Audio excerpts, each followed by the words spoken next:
Nagsimula ang movie habang papauwi si Lee sa kanilang bahay, at pagka-uwi ay tinawag niya ang kanyang anak na si Swaya na isang zombie, at hinawakan lang niya ang ulo ni Swaya nang tangkain siya nitong kagatin, pagkatapos ay ipinakita ang isang nakaraan bago kumalat ang virus sa kanilang lungsod, at isa palang zookeeper si Lee, habang isang estudyante naman si Swaya na mahilig sa K-pop, at may alaga silang isang pusa na si Yoonghwa na nanonood ng balita sa TV ng mga nahawahan ng zombie virus. Birthday ni Swaya ng araw na iyon, at deadma lang si Yoonghwa dahil wala namang handang isda sa lamesa. Pagkatapos ay bigla nilang nakita na tila may nag-aaway sa labas, at inakala nila na naglalambingan lang ang mag-asawa nilang kapitbahay, at laking gulat nila nang biglang kinagat ng babae ang leeg ng lalaki. Kaya't nang lingunin sila ng babaeng zombie ay agad silang nagtago sa kanilang sofa, at pagkatapos ay inumpog dito ang salamin ng kanilang bahay hanggang sa mabasag, kaya't pinagalitan ito ni Lee at sinabing isang paninira na ang ginagawa mo, at tatawag na ako ng pulis, ngunit inipit niya ito ng sofa nang atakihin siya nito, pagkatapos ay agad na silang nagtatakbo sa labas ni Swaya upang makatakas, at sa daan ay nakita nila ang mga zombie na inaatake ang mga tao, at nakita din nila naging isang zombie na din ang isang asong chihuahua.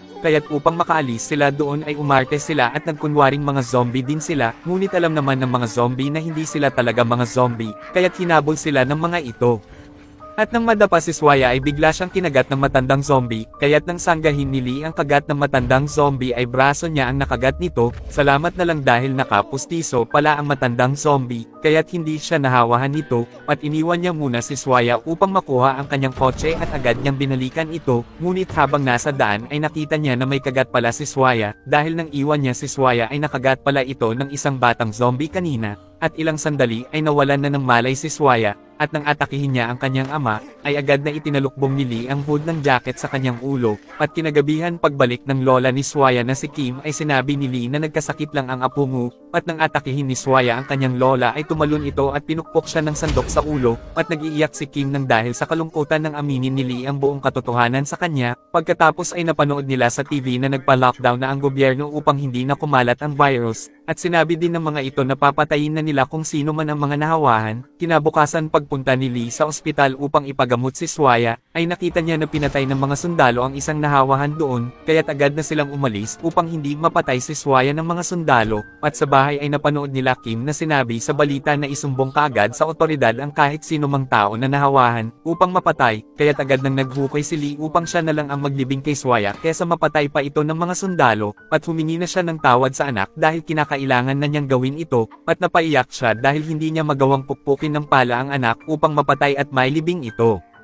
Kaya't nang si Kim na lang sana ang pupukpok ng pala ay nagtalo silang mag-ina, at niniyawan sila ni Yoonghwa dahil nakatakas na pala si Swaya, kaya't agad nilang hinanap si Swaya dahil baka atakihin na nito ang kanilang mga kapitbahay. At pagkatapos ay nakita nila ito sa kanilang bodega, kaya't napagtanto ni Lee na kaya pala nagpunta si Swaya sa bodega dahil nung bata pa ito ay naglalaro ito doon kasama ang kanyang ina. Ibig sabihin na may alaala pa din si Swaya bilang isang normal na tao, at biglang sumayaw si Swaya nang patugtugin niya ang kanta na pinapractice nito dati sa school, kaya't naisip nila Lee na hindi pa talaga ganap na isang zombie si Swaya. Pagkatapos ay napanood nila sa balita na nalaman na ng mga scientist na sinisira ng GIA virus ang soft tissues, kaya't ang instincts lang ng mga nahawahan ang nagiging parang mga zombie, at nananatili pa din ang kanilang mga alaala. Samantala ay ayaw kainin ni Swaya ang ginawang egg rice ni Kim, at ang gusto lang kainin nito ay ang karne ng baboy. Pagkatapos ay dumating ang kaibigan ni Lee na si Joe, at hinanap nito si Swaya, kaya't kahit na nagsinungaling pa sila Lee ay nakita ni Joe na naging isang zombie na si Swaya, kaya't agad na tinawagan ni Joe ang mga pulis, ngunit pinigilan at pinaliwanagan siya ni Lee na buhay pa din si Swaya, dahil may alaala pa din ito bilang isang normal na tao, at sinabi niya na maaari niyang matrain ito upang mapahina ang epekto ng virus, pero delikado siya sa ating lugar, at mas maganda na sumunod tayo sa ipinag-uutos ng ating gobyerno, at nang makumbinsi niya si Joe, sa wakas ay sinabi nito na tutulong na din ako na matrain si Swaya hanggang sa madiskubre na ang gamot para sa virus.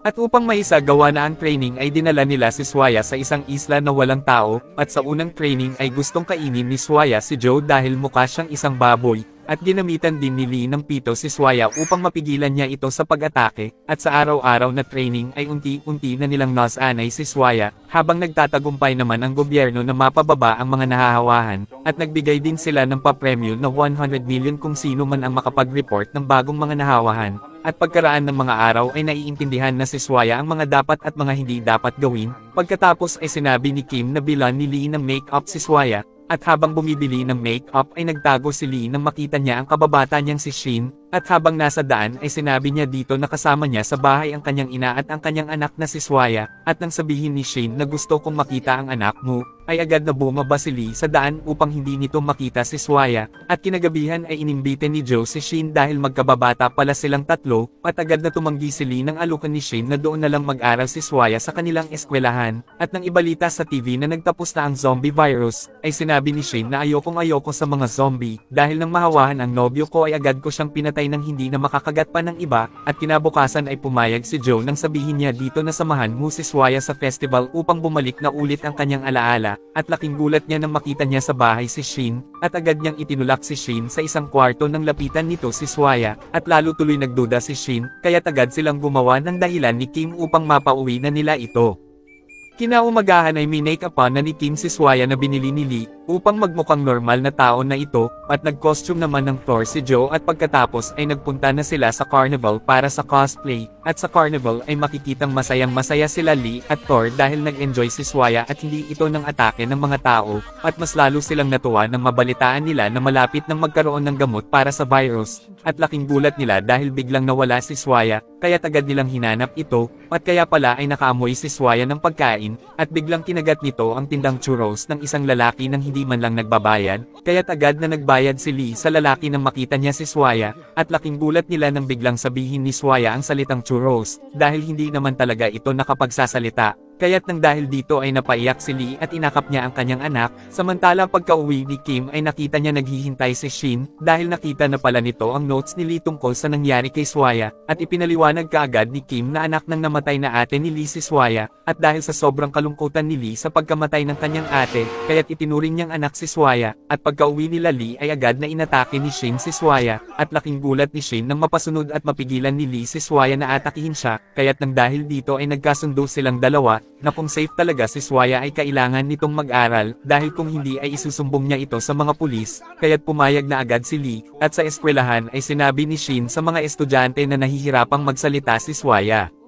Pagkatapos ay binuwisit si Swaya ng mga pasaway ng mga estudyante, salamat na lang dahil nang makita ni Lee ay agad niyang inayos ang nagkahiwalay na contact lens ni Swaya, at dahil sa laki ng takot ni Shin sa mga zombie, ay binalibag niya ng napakalakas ng bola sa mukha si Swaya, kaya't agad na isinugod ni Lee ang kanyang anak sa klinik, at pagkatapos ng ilang beses na paghihilot nila ng mukha ni Swaya, sa wakas ay naayos na din nila ito, at kinagabihan ay biglang dumating ang tunay na ama ni Swaya na si Hansen, at dinukot niya si Swaya upang makuha niya ang reward na 100 milyon, kaya't agad siyang hinabol at sinuntok ni Lee, at nang makita ni Swaya na nabugbog na ni Hansen si Lee ay kinagat niya ang kanyang tunay na ama, at pinagalitan siya ni Lee dahil sa kanyang pangangagat, at nang maging zombie na si Hansen ay agad na siyang pinatay ni Lee, at pagkatapos ng nangyaring iyon ay nagdesisyon na sila Lee na magpapakalayo na sila ni Swaya, upang hindi na magkaroon pa ng problema, ngunit ayaw ni Joe dahil baka mahuli at mapatay lang si Swaya, at baka makulong lang din si Lee, at sa bahay nila Lee ay nagdatingan na ang mga sundalo upang kunin at patayin si Swaya, kaya't agad silang nagtagong mag-ama sa bodega,